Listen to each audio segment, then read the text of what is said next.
Okay, hello, good day sa'yo, Sagittarius. So, titingnan natin ngayon kung what's going on sa iyong love life, ang update sa iyong pag-ibig, ayan.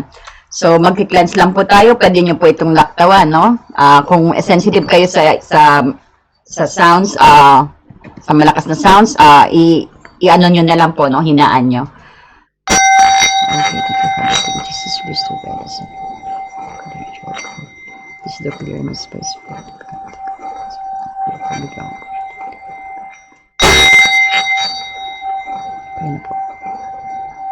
Hanag sa ating mga Sagittarius yung pagbasa ng Panginoon.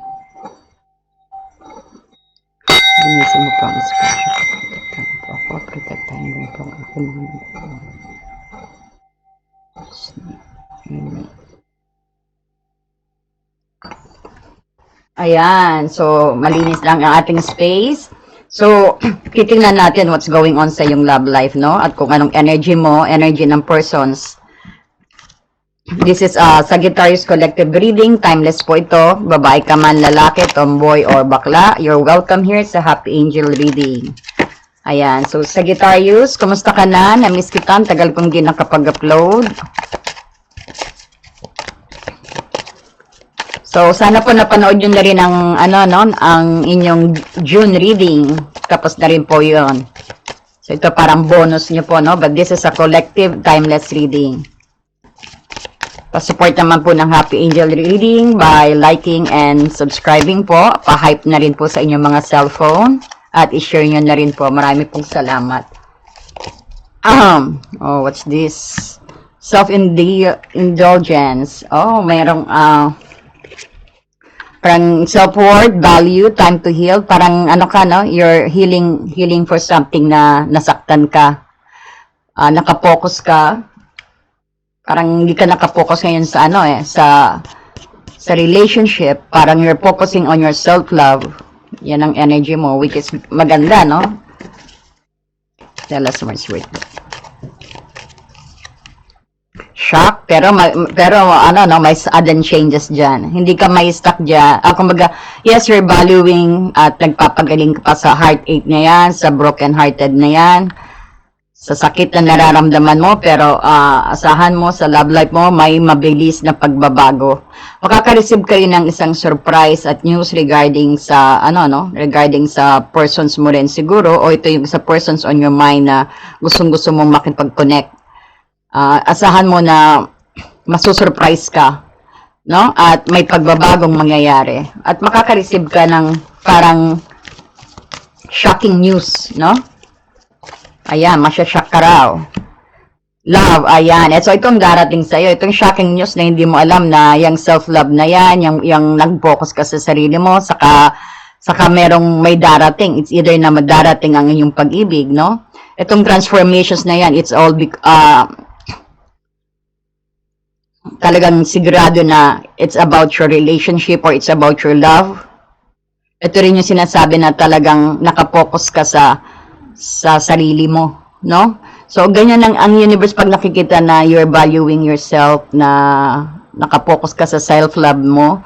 Diyan na, kumbaga, diyan pinapasok diyan pinapasok ng universe yung pagdating ng bagong tao, o sabihin natin yung mga reconciliations, no? Kumbaga, binigyan mo ng sign and signal na ready ka, that you are getting ready sa bagong journey, no? Na nagpapagaling ka na sa iyong nakaraan. I-let go mo na ang iyong nakaraan at nakapokus ka sa sarili mo, Sagittarius, no? Saka naman dating ng bagong love, no? At bagong journey pagdating sa iyong pag-ibig. Tignan naman natin who's this person. Ayan, who's this person? May insane chemistry kayo ng persons na to. It's either na ang persons na bagong darating sa'yo, no? Parang parehas kayo ng interest. Baka you might gonna meet this person, Sagittarius, na sa yung mga hobby mo. Kung nag-attend ka ng gym, baka ma-meet mo ito sa gym. Kung saan ka very interested, no? And makikita mo na parang tingin mo kilala nyo ng isa't isa, no? Ito yung parang nakikita kong new love is coming after ng healing mo. Kailangan i-heal mo talaga totally, no? And pero nakita mo na sudden transformation, love ang darating sa iyo, na ang taong ito is, meron kayong insane chemistry, parehas kayo ng interest, at talaga mag-enjoy kayo, parehas kayong may spark, parang this might gonna be love at first sight din, no? Parang this is a new persons. Makikita mo dyan yung spark ninyo, no? Yung burning desire nyo sa isa't isa na nag-connect, nagugulat ka na lang na parang pinagko-connect kayo at saka parang kilala mo na siya, no? So, I think this is a new love, na new person is coming your way. Tell us more, Spirit Guide, about this person. Tignan natin about sa kanya, no? So, ito yung sa energy mo, no? Ito yung sa energy mo. Ito naman yung sa persons na makikilala mo o ang persons on your mind din siguro. O baka sabihin natin na you are currently dating ngayon na talagang may insane chemistry din kayo. Let's get some mark. Tell us more about Sagittarius persons. Sagittarius, ayan, sa party mo rin. No? Baka mamit mo to din sa party, no? Or with friends, baka pakilala ka. Na very single ang persons na to, ayan, no? And this persons also love partying, very friendly. Kumbaga, pwede rin sabihin nito, nak, na you are now ready, go out with your friends din, no? Dahil baka itong persons na to is makikilala mo sa party or sa isang event or sabihin natin sa beach. May nakita tayong beach dito, water. This could be siguro sa outing ninyo, no? Baka makilala mo siya dyan. Or tell us more about this person.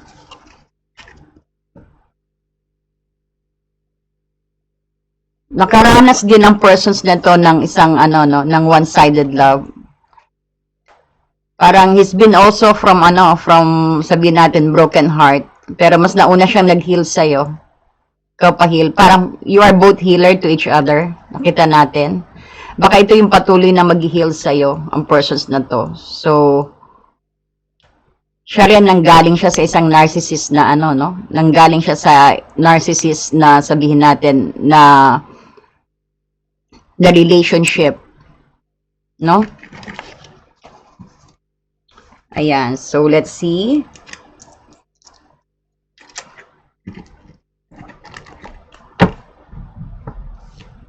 Tingnan pa natin what's coming next sa iyong love life. Tingnan pa natin what's coming next sa kanyang love life para kay Sagittarius. Coming next sa kanyang love life para kay Sagittarius, Spirit Guide. Ano po ang paparating sa kanya ng this person? Ace of Wands. Wow, may new spark talaga. Wow, Queen of Wands. Three of Wands. May plano.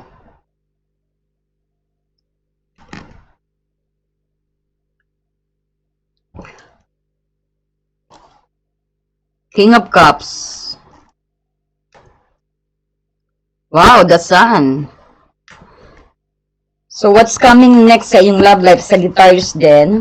Parang matapos ang lahat ng mental welfare mo rito, ng iyong nakaraan na relationship din. Parang sabihin natin, naglagay ka ng boundaries na parang talagang tinulungan mo na talagang naging strong ka sa persons na yan. It's either na pinigilan mo rin yung feeling mo dito sa persons na yan. Nag-focus ka talaga sa self-love mo. Pero look at naman yung what is coming next sa'yo. No? Ito yung binigay ng universe sa'yo. Na parang sabihin na pinatupad mo dito yung sabihin natin na prioritizing yourself sa nakaraan ng iyong relationship at sa hanggang sa healing. No? Kumbaga, binigyan ka ng sagot ng universe para sa sarili mong landas ngayon, na napakaganda, meron kang liwanag, kumbaga, wala ka nang iniisip, kumbaga, nagkaroon ka na ng peace of mind sa nakikita natin dito, patuloy kang nag-heal, no? Ngayon makikita mo puro apoy at saka puro emosyon at liwanag ang nakikita natin dito. Ang ganda actually ng liwanag at ang sarap ng pakiramdam na nararamdaman mo ngayon siguro kasi binalyo mo ang peace mo. Hindi kumbaga hindi ka napapayag din na parang maging options ka rin lang sa Sagittarius or maging ano ka na patuloy niyang gawin ang mga ginagawa niya sa'yo. No? Na panay sakit. Talagang inilaban, talagang pinagdaanan mo ang hirap sa journey ng iyong relationship. No? So, ang susunod para sa iyo at ng iyong persons, or it's either na next persons mo, o kung nasa current dating kayo, or sabihin natin, you are valuing with your relationship with yourself din. Pero nakita natin dito, kung analisahin natin itong Ace of Wands at Queen of Wands, ito yung sinasabi na meron kang fresh start. No? You have a very beautiful fresh start dito sa Sagittarius. At ito yung sabihin natin, napakalinaw na ikaw ang may-ari ng susunod na next na chapter mo. Because dahil naging strong ka na sa nakaraan mo. No? Kumbaga, yan ang nagpag-grow sa'yo, nagpalakas sa'yo at nagpa-strong sa'yo ang iyong previous relationship na natuto ka. No? Kumbaga, ang Ace of Wands, ito yung sabihin natin, simbolo ng bagong simula. Itong Ace of Wands, a new beginning, matinding inspiration, at new energy. Habang ang Queen of Wands naman ay, kumbaga, ikaw naman yung palaban, kaakit-akit at independent, no? At puno ng buhay sa bago mong kapaligiran, no? Sa bago mong espasyo na malinis, clean slate, na single, or sabihin natin na may peace of mind ka, na naka-move on ka na naka-let go ka na, or sabihin natin na kung nasa current relationship kayo at nagbalikan kayo, so ngayon is parang meron kayong dalawang new beginning na napakaganda, na lalong nagpatibay sa inyong relationship, no? So, ang susunod na mangyayari sa'yo ay, kumbaga ito yung tuluyang magbabalik ang vibe mo. Kumbaga, gagamitin mo ang bagong spark ng Ace of Wands. Na ito para sa mga, sabihin natin, sa mga hobby mo. Yan, kagaya yung meeting with your friends, going out with your friends. Nakapokus ka sa sarili mong kaligayahan. No? Kumbaga, magiging contented ka at in-enjoy mo ang pagiging single mo if you choose to be single. No? Or sa ka-date mo. No? If you're dating. So, makikita mo rito yung mas lalo kang magiging busy rin sa sarili mo after na na-let go mo na yan. After na-let go mo na nga yan. Kaya nga parang may transformation at sudden change sa energy mo eh. No? Hindi lang sa personal mo, pati sa relationship at sa pag-ibig mo at sa puso mo. No? Parang hindi ka na nagmamadali lang na magkaroon ka ng relationship para mag-heal ka. Hindi. No? Kumbaga, andiyan yung talagang parang hindi mo minamadali. Kumbaga sabihin din natin, ito rin yung magpo-focus, tuluyan mo rin ipo-focus ang sarili mo na makaalis, ayaw mo na ng mga drama. No? Especially mga drama sa nakaraan patungo ngayon sa sarili mong tagumpay ang focus mo na. So, meron ka rin ditong 3 of Wands, no? Ito yung sabihin natin, expansions and your overseas. Parang, I think na marami kang travel, na there's a lot of travel. You might, some of you din makakamit ng person sa travel, or if you are in a current relationship or dating, may nakikita ko dito na parang nagpaplano kayong mag-travel, or sabihin natin, try to expand. No? Nag-iisip na kayo sa inyong future with the 3 of Wands dito. Kumbaga ito yung card ng pagtanaw sa malayo rin at ang paghihintay sa mga darating, paparating. Ito yung card ng travel at expansions din, no? Ibig sabihin hindi lang itong card na to is para lang sa napapetik-petik lang na parang panandalian, but this is thinking about the future. O ikaw kung single ka, you're thinking about your future.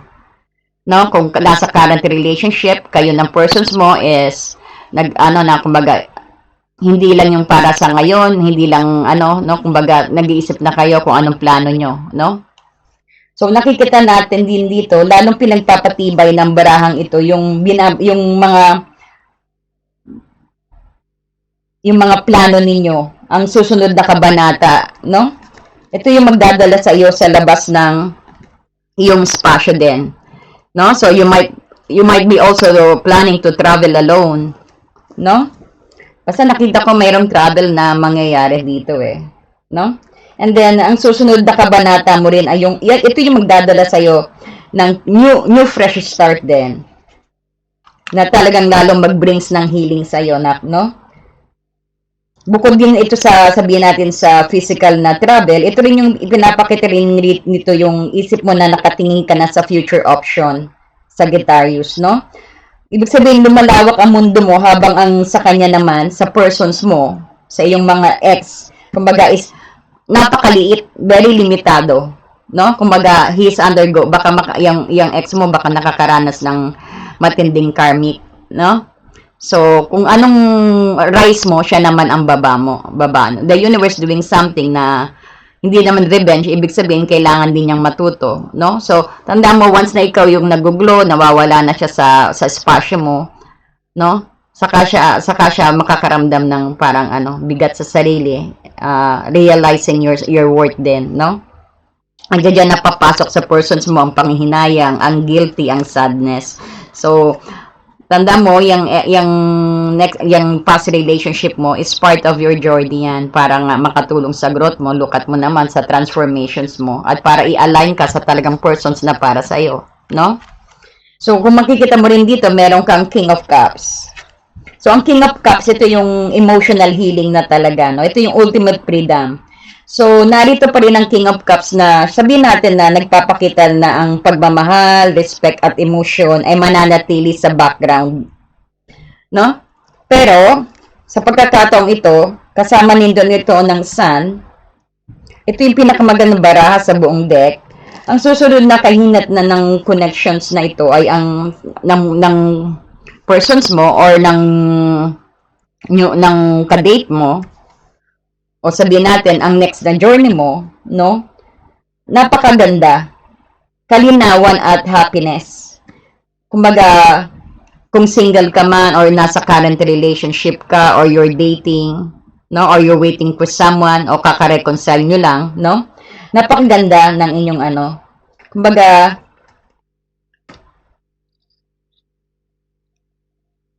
panay happiness na, wala na yung parang sabihin natin bigat na nararamdaman. Wala na yung sikreto rin, no? Kayong dalawa, bawa, nag-away ko, nagkabalikan na kayo, no? Kumbaga, hindi na kayo wala nang taguan ng lihim. Kumbaga, very open na kayo. Yan ang maaring maging next na sa love life mo, no? Kung nag-kiss and makeup kayo, kumbaga, magiging strong, mas lalong nadadagdagan ang trust nyo sa iyong sarili. Ngayon, pag single ka naman, no, makikita mo yung connections na ito sa iyong sarili is clarity at kaligayahan, enlightenment, no? Kung ang ex mo, kung mag-usap man din kayo sa hinaharap o kung magkaroon man ng contact, kasi I could feel na magkukross ang landas nyo no? Ito yung nasa ilalim na ng isang malusog at maliwanag at masayang energy kung saan ikaw ang nasa taas, no? Kumbaga, nahil mo ng sugat ng nakaraan dito, ibig sabihin, nakikita ka ng persons mo sa next na pagkikita ninyo. I could feel na mararamdaman niya bilang na ikaw ay napakahalagang tao sa kanya. Pero hindi ka na niya pwedeng hilain pabalik sa kadiliman, sa spasyo niya, no? Dahil nangingibabaw ng liwanag ng sun, no? Sa buhay mo, no? Nakukuha mo ba, Sagittarius? Napakaganda ng message sa iyo here, actually. So, tignan natin what's coming next pa sa iyo, no? Okay, Spirit Guide, para po ito kay Sagittarius. Any message? Anong gusto mo iparating kay Sagittarius? Ready ka na sa inyong love. Ayan, no? Okay. It is, tingnan nyo yung pagkano, no? Pagka-connected ng reading natin. So, it is safe for you to love na raw sa Sagittarius. So, wag, open your heart to give and receive the highest energy of all. No? Naka-move on ka na. So, ayan na, dumarating na. Ibig sabihin, huwag ka nang matakot umibig, no? Hindi tayo hindi tayo bumabata, tumatanda po tayo, no? So sabi ng ganun dito, huwag kang matakot umibig uli, no? Yan ang sabi ng Romance Angel sa'yo. Ayan na naman, no? Bottom of the Oracle card, chemistry. Ibig sabihin, it could be this is a divine soul connections. Ito na talaga na ina-align ka sa taong mamimit mo. O sabihin natin, yan na yung kinakaret. Kung nakikipag-date ka na, baka siya na, no? Sabihin natin, there's a strong magnetic attractions here. Ayan. Especially sa mga single, ang darating. So, get out sa inyong comfort zone na. Ready ka na, oh. Tell us more. Ano pa pong mensahe para kay Sagittarius? Ang ganda, ha? Sagittarius, you deserve love. Ayan. So, ayan na. So, saan mo na this journey, and this reading, kahit ano pa yan, no? You still find your real love. Now, ito na siguro rin for the rest of your life kasi talagang you will enjoying each other, no? So, good luck sa'yo, Sagittarius. And pengin naman po ng like and hype dyan. Napakaganda ng reading mo dito, Nak. No? Nakita natin na nag-focus ka sa self-love. After ng broken heart, nag-focus ka sa self-love. No? Kaya tignan mo naman ang balik sa'yo ng universe. Andyan yung peace of mind. No? Pero you need to now to ibig sabihin, it is safe for you to love now. No? Kumbaga, you need to have fun now. No? Or sabihin natin, mag-enjoy ka na. Ibig sabihin, ready ka na. Dahil deserve mo na ang next na pag-ibig na to. At ang persons na yan ay talagang malakas ang inyong chemistry. Dalawa ng chemistry, no? Sa dalawang oracle. At saka itong persons na to, meron kayo insane chemistry. Napakalakas ng spark ninyo. Mag-enjoy kayong dalawa. At meron kayong parehas na gusto. Equal interest, sabihin natin, no? Ayan. So, thank you so much sa'yo and sana patuloy nyo supportahan ng Happy Angel Reading. So, if you want to do some private reading po, i-message nyo lang ako. Nasa description box po kung saan nyo ako makakontakt sa Facebook and then message nyo lang po ako. No?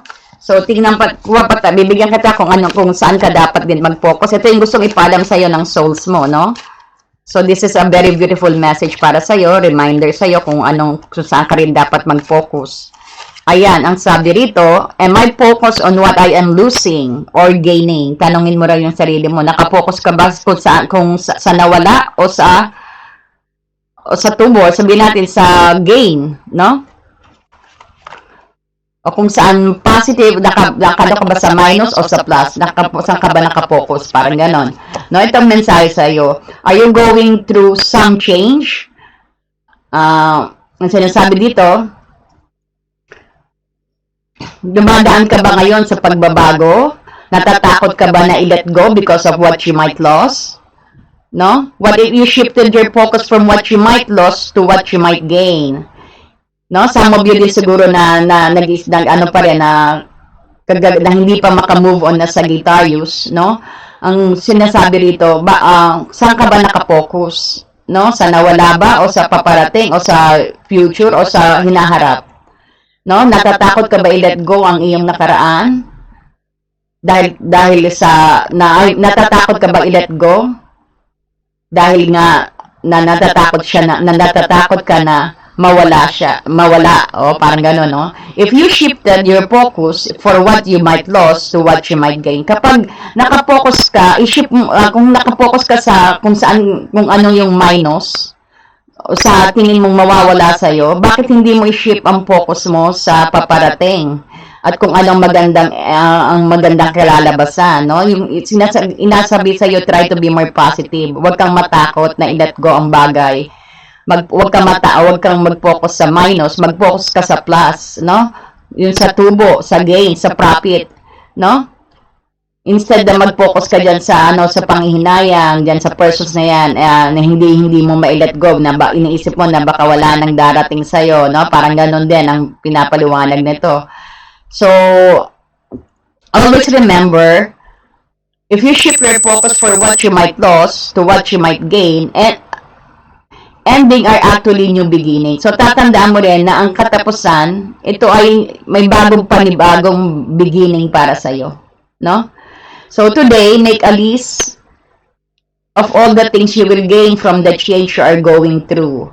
Isulat mo daw ang mga changes na tingin mo anong ibibigay sa'yo nito. Halimbawa, no? Dati hindi ka nakapokus mag-diet. O so, ibig sabihin, natatakot ka na mag-diet o hindi mo nabigyan ng pansin ang ano mo, no? So, pag nagda-diet ka, isulat mo ang changes. Dati hindi ka nagda-diet o hindi ka nag-exercise, sabihin natin, o hindi ka nag-exercise ngayon, no? So, ang gagawin ngayon, isulat mo raw. Mag-focus ka sa kung ano yung mabuting idudulot ng ginawa mong pagbabago in a positive way. Halimbawa, mag-exercise ako. Anong mabuting kakadulot niyan? Healthy, magiging sexy. No?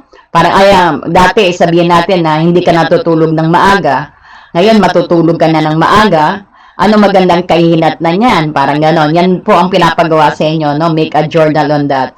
At isipin mo na mararamdaman mo, pag ginawa mo yan, sinulat mo yan, mararamdaman mo ang pagbabago ng iyong puso. No? At saka hinga ka ng malalim once na sinusulat mo ito, no? At magtiwala. Ito yung asahan mo, there's amazing things are coming your way, no? Ayan, hindi lang sa pag-ibig, pati na rin sa iyong abundance, sa iyong financial at karera. Okay? So, thank you, Sagittarius. I hope you enjoy it. Pa-support po ng Happy Angel Reading. Thank you so much and God bless you. Dear friend, have you ever felt so stuck, hurt, or hopeless that you knew something had to change, but you didn't know how things would work out? A time when you could have really used more insight and guidance, or at least a new way to nurture yourself and bring a little more peace into your life. We all struggle with our own issues, self-defeating patterns, and conditioning, all of which color our views of ourselves and the world, whether we're aware of it or not. Add in the chaos of modern life, and it makes sense that you might not know what to do, where to turn, or even what's holding you back. But what if you had a tool that could help you not only relieve stress and anxiety, but also help you focus on self-care and get clear on what blocks your way to living the life you truly want and deserve? In HAR, everything will be revealed to you. In HAR, you will be inspired, enlightened, and empowered. Mahal kong kaibigan, naranasan mo na bang mapagod, nasaktan, o nawalan ng pag-asa na alam mong may kailangang baguhin, ngunit hindi mo alam kung paano mangyayari ang... Dear friend, have you ever felt so stuck, hurt, or hopeless that